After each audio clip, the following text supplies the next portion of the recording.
Video देखने से पहले हमारा कुचेला यूट्यूब चैनल को सब्सक्राइब जरूर करें और अपने दोस्तों के साथ शेयर जरूर करें। Thank you. बोलो भारत माता की, बोलो तेजाजी महाराज की, बोलो राम सा पीर की, बोलो करणी माता की। आज खींवसर में इस विशाल आम सभा में आप सभी जानते हैं कि परिवर्तन यात्रा के इस दौर में आज नागौर जिले का लास्ट है, जहां पे खींवसर से होने के बाद में यात्रा जोधपुर संभाग में जोधपुर जिले में चली जाएगी। उससे पहले यहाँ ये जो विशाल आम सभा आप लोगों ने आयोजित करी, उसमें हमारे साथ में यात्रा में पधारे हुए और मंच पर उपस्थित मैं सभी नेताओं के और मेहमानों के नाम लेना चाहूंगी।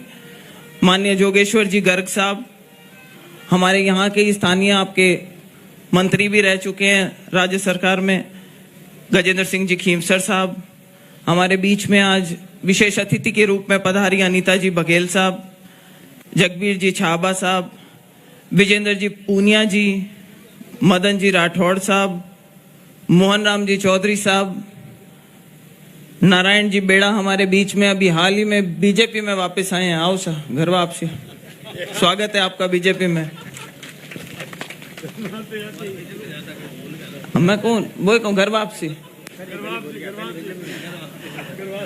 रामनिवास जी सांखला साहब, कानाराम जी पालियाल जी, भागीरथ जी मेहरिया साहब, धनंजय सिंह जी खींवसर, राजेंद्र जी जांगीर जी, सवाई सिंह जी चौधरी साहब, महेंद्र पाल जी चौधरी साहब, मंच पर उपस्थित सभी नेतागण, कार्यकर्तागण, सम्मानित मंच, मेरे सामने विराजमान बड़ी संख्या में बड़े बुजुर्गों, नौजवान साथियों, माताओं, बहनों। अभी गजेंद्र सिंह जी ने एक बात बोली थी कि शायद ज्योति जी ने अपने राजनीतिक जीवन का सबसे अच्छा फैसला अब लिया। मैं कहूं गजेंद्र सिंह जी साहब, इसके लिए भी धन्यवाद आपकी पार्टी को है कि यह फैसला आपकी पार्टी ने लिया कि वो ज्योति मृधा को लेकर के आए और बड़े मान सम्मान आदर सत्कार के साथ में पार्टी के सदस्य के रूप में आज 8वां दिन है जब मैंने बीजेपी ज्वाइन करी है और इतने मान सम्मान के साथ में सभी जगह स्वागत, आदर सत्कार, मनवार हुई है। उसके लिए मैं इस परिवार की हमेशा ऋणी रहूंगी। 2009 में आपने मुझे मौका दिया था नागौर का नेतृत्व करने का लोकसभा में। मैंने मेरे कार्यकाल के दौरान बहुत सी ऐसी क्षेत्र की समस्याएं थी, किसानों की समस्याएं थी, महिलाओं की समस्याएं थी, दवाइयों से संबंधित समस्याएं थी, जिनको समय समय पे लोकसभा में उठाया और उनके ऊपर कार्रवाई करवाई। मेरा हमेशा यह कहना रहता है कि जब आप किसी नेता को ताकत देकर के भेजते हो तो उसका काम सिर्फ शोर मचाने का या आवाज उठाने का नहीं होता है। उसकी जिम्मेदारी बनती है कि जिस बारे में वो बात करे उसका नतीजा आप लोगों के सामने लेकर के आए। नागौर में सबसे ज्वलंत समस्या थी पीने के पानी की और बाबा का एक अधूरा सपना था कि लिफ्ट कैनाल का पानी आना चाहिए। फेज 1 का पानी 3 तहसीलों में आ गया था, लेकिन फेज 2 के लिए बहुत बड़ा बजट चाहिए था। मैं पहली बार की सांसद थी और दिल्ली में जाकर के कहीं कहती थी कि इतने सारे पैसे चाहिए, कहते थे कैसे मिलेंगे। मैंने कहा ये तो मैं लेकर के जाऊंगी, कैसे ले जाऊंगी वो तुम मुझे रास्ता बता दो। और आप लोगों के आशीर्वाद से बाबा का वो अधूरा सपना पूरा हुआ। Indira Gandhi lift canal phase 2 का जो प्रोजेक्ट था वो पास करा करके लेकर आया। नागौर की बची हुई तहसीलों के अंदर आज इंदिरा गांधी लिफ्ट कैनाल का पानी आ रहा है। मैं जहां कहीं जाती थी भाषणों में लोग याद किया करते थे कि बाबा ने ट्रॉली टैक्स माफ कराई। मेरे टाइम पे ट्रैक्टरों पे कमर्शियल टैक्स लगने लग गया था। मुझे जैसे ही बजट में पता चला, उस टाइम प्रणब मुखर्जी हमारे फाइनेंस मिनिस्टर थे, मैंने उसी दिन लोकसभा में मुद्दा उठाया और अगले दिन उन्होंने घोषणा करी कि इसको वापस ले लिया जाएगा। अस्पताल का काम हो, चाहे दवाइयों को सस्ती कराने का काम हो, एक सांसद से जो आप उम्मीद करते हो वो जिम्मेदारी मैंने वहां पे अपनी ईमानदारी से निभाने की कोशिश करी थी।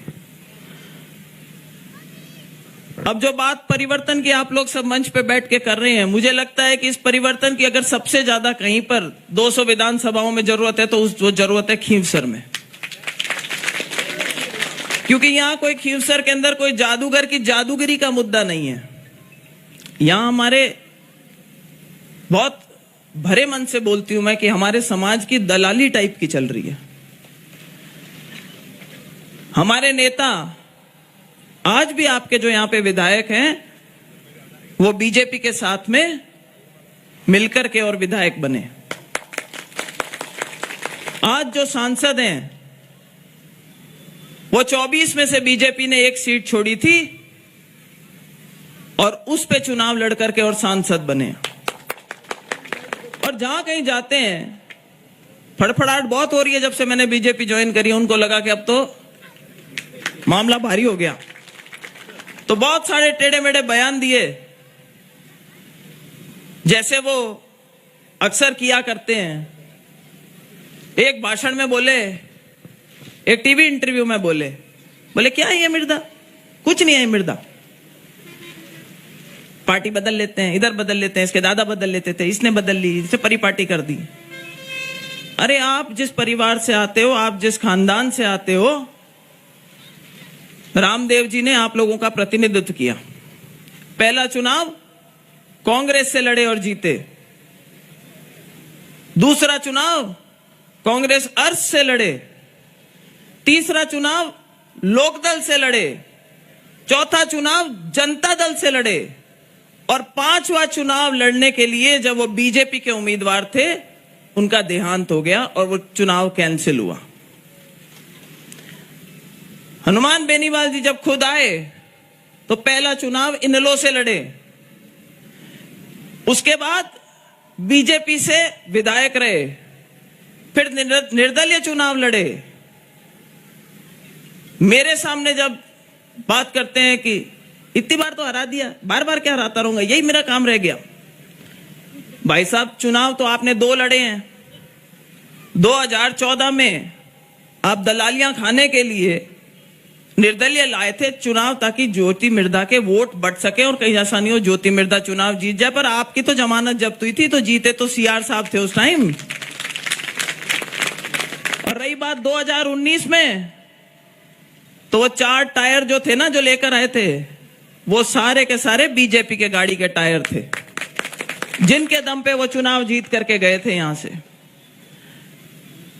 फिर उनको लगा ये तो गड़बड़ हो गई, बीजेपी का तो भीड़ू बनने में अब कोई फायदा नहीं है, क्योंकि राजस्थान में जो सरकार है वो गहलोत साहब की है, और अपने जो छोटे बड़े मोटरसाइकिल छुड़वाने के और अपने टोल फ्री कराने का और किसी को छोटे मोटे जो पुलिस में काम चलते रहते हैं, बोले ये काम तो रुक गए, अब क्या करें। तो उन्होंने कहा काम नहीं चलेगा। जितने में जो हमारी सरकार थी वो 2 हिस्सों में बट गई और एक टांग पे आ गई। सरकार गिरती सी दिखी तो लपक करके बीजेपी का दामन छोड़े हुए अपने 3 एमएलए को लेकर के और गहलोत साहब के चरणों में जाकर के पड़ गए कि साहब आप चिंता मत करो, आपकी सरकार अगर हिलेगी ना तो वोट मैं दूंगा। तो कभी तो कहते हैं कि मैं सहयोग करने गया था सचिन पायलट जी का, कभी कहते हैं कि मैं सहयोग करने गया था अशोक गहलोत जी का, और अब बड़ा दम भरते हैं मैं वसुंधरा जी के साथ नहीं, मैं अशोक गहलोत जी के साथ नहीं, मैं तो अपने हिसाब से चुनाव लड़ूंगा। तो आज उन्हीं के क्षेत्र में, उन्हीं के जिसको कहते हैं कर्म भूमि में, मंच के माध्यम से ज्योति मिर्धा ये चुनौती देती है कि कांग्रेस और बीजेपी के साथ घालमेल करे बिना आओ और मैदान में चुनाव लड़ो। चाहे विधानसभा का चुनाव हो, चाहे लोकसभा का चुनाव हो, ये जो अंदर की घालमेल की राजनीति है, इसमें आप जो हमारे समाज को नुकसान पहुंचा रहे हो।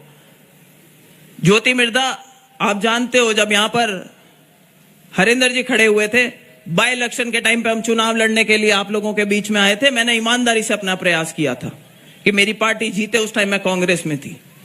हरीश चौधरी जी प्रभारी मंत्री थे और आपने उन्होंने बयान देखा होगा, क्या बोले थे कि ज्योति मिर्धा को खामियाजा भुगतना पड़ा क्योंकि उसने ईमानदारी से अपनी पार्टी के लिए काम किया था।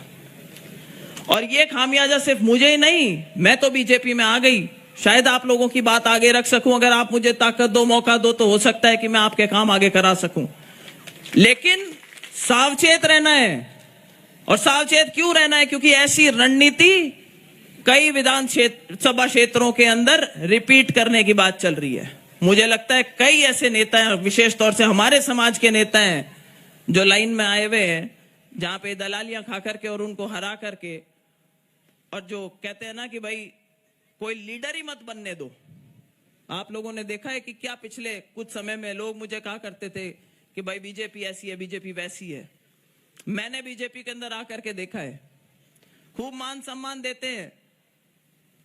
स्वर्गीय नाथूराम जी को आज जितने भाजपा के लीडर्स ने मान सम्मान दिया है, उतना शायद आज कांग्रेसी भी याद नहीं करते। और मैं बहुत गर्व से इस मंच पे खड़े होकर के कहती हूं कि आज इस पार्टी के अंदर आकर के मुझे एक सेकंड के लिए भी अटपटा नहीं लगता। मेरा सीना चौड़ा होता है जब मैं यहां पे बैठ करके और भारत माता की जय बोलती हूं। भारत माता की, क्योंकि हम सब ले दे करके इस भारत देश के अंदर रहने वाले भारतीय हैं। ये कौन सी पार्टी है? इस पार्टी के लीडर कौन है? इस पार्टी के लीडर नरेंद्र मोदी जी हैं। हम तो चुनाव हारे उनकी वजह से, आंधियों में 2 बार गुड़ गए। हाँ, बीजेपी, मैं कह रही हूं सब मान रहे हम तो।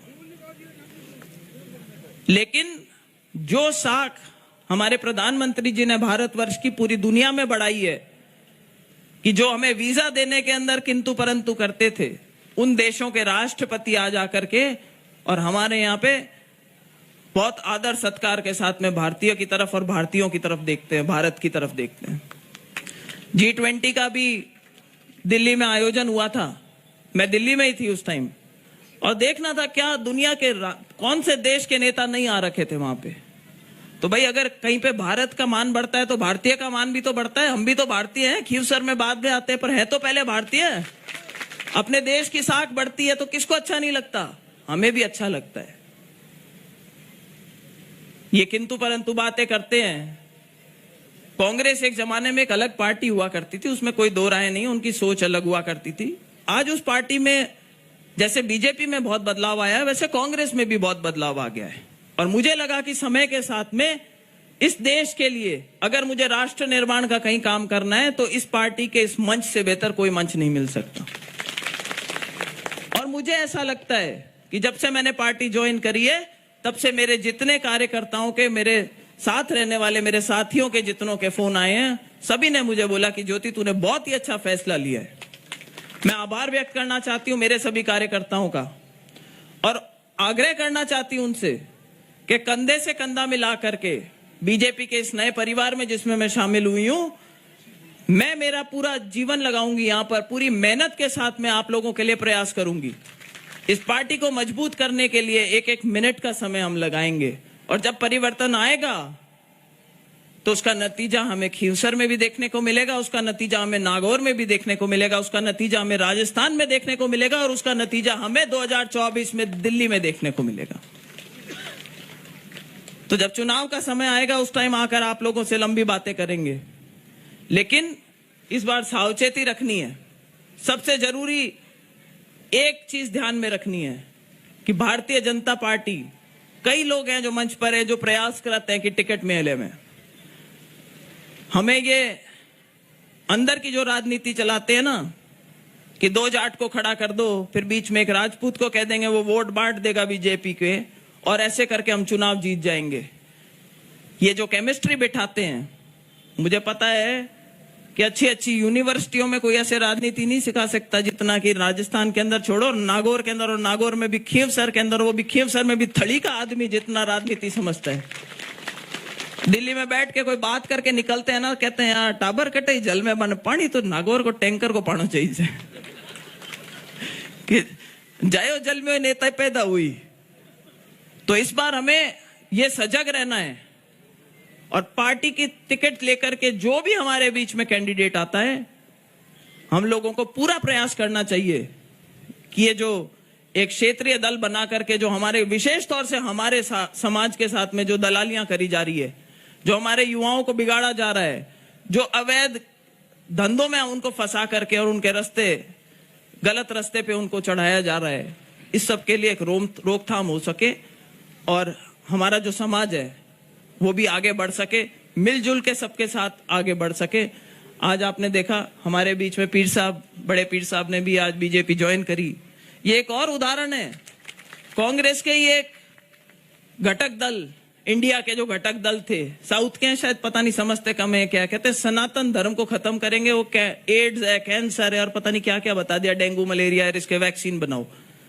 सनातन एक ऐसा धर्म है जो सबको कहता है आओ, किसी को नहीं कहता कि आपके लिए हमारे पास में जगह नहीं है। और ये इस देश की परंपरा रही है। अगर आप अपना रास्ता चुनना चाहते हैं दिव्य शक्ति तक पहुंचने का, तो आप अपना रास्ता चुन लीजिए। इन्होंने एक कांग्रेस की तरफ से मैं सोचती हूं कि एक बयान आना चाहिए था, अगर उनके घटक दल ने इस तरीके का एक बड़ा बयान दिया सनातन धर्म को लेके। अरे सनातन वो गोंद है जो हमारे इस लड्डू को चिपका करके रखता है, जो इस देश को भारत देश बना करके रखता है। हम किसी के लिए नहीं कहते कि साहब आप गलत हो, हम कहते हैं आप भी सही हो, हम भी सही हैं, आप भी आओ, हमें भी शांति से जीने दो। लेकिन हमारे देश में आकर के हमारे ही लोग हमारे को अगर ये कहते हैं कि सनातन को खत्म करना है, तो वो एक गलत बात है और इसकी मैं इस मंच के माध्यम से निंदा करना चाहती हूँ। ज्यादा बात अभी नहीं करेंगे, आगे भी कार्यक्रम है, यात्रा का लंबा कार्यक्रम है और आप सभी का जो मान सम्मान आप लोगों ने हमारा किया यात्रा के माध्यम से, इतनी बड़े संख्या में डीजे लेकर के आए, इतनी बड़ी संख्या में गाड़ियां हमारे साथ चली, रोड शो आप लोगों ने किया, इतनी बड़ी संख्या में माताएं बहनाएं यहाँ पर अभी सब अपना घर का काम काज सब छोड़ करके आप लोग यहाँ विराजमान हो, बड़े बुजुर्ग जो इतनी शांति से हमारी इस पूरी व्यवस्था को बनाए रखे हैं, आप सभी का बहुत बहुत आभार व्यक्त करती हूँ। और आप लोगों को एक बार पुनः विश्वास दिलाती हूँ कि परिवर्तन तो आएगा, परिवर्तन आप लोग लेकर के आएंगे और उसके बाद जो जिम्मेदारी है वो हम जनप्रतिनिधियों की शुरू होगी और हम लोग आप लोगों के बीच में आकर के आपकी जो समस्याएं उनका निराकरण करने का पूरा प्रयास करेंगे। तो आज से इसको मिशन बना लीजिए। 2023 के अंदर नागौर राजनीति की धुरी है और जो आवाज यहां से उठेगी वो पूरे राजस्थान में जाएगी। और आज जो एक हिमसर से आवाज उठे, हम शाम तक जब तक ओस यहां पहुंचे उससे पहले ये आवाज पूरे राजस्थान में चली जानी चाहिए कि भाई परिवर्तन की लहर आ गई है और नागौर में और खीवसर में इस बार बीजेपी की आंधी चल रही है, आंधी। इन्हीं शब्दों के साथ आप सबका एक बार पुनः बहुत बहुत आभार, धन्यवाद, राम राम, जय हिंद।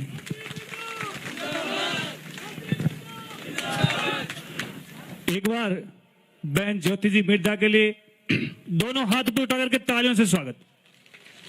बहुत शानदार बात की, आपने सुना होगा, एक एक शब्द इतना कीमती था जिसका हमें आगामी चुनाव में, आगामी भविष्य में अनुसरण करना है और संभल के रहना है। लीजिए बिना किसी विलंब में हम सबके लोक लाडले खींवसर विधानसभा से भाजपा के नागौर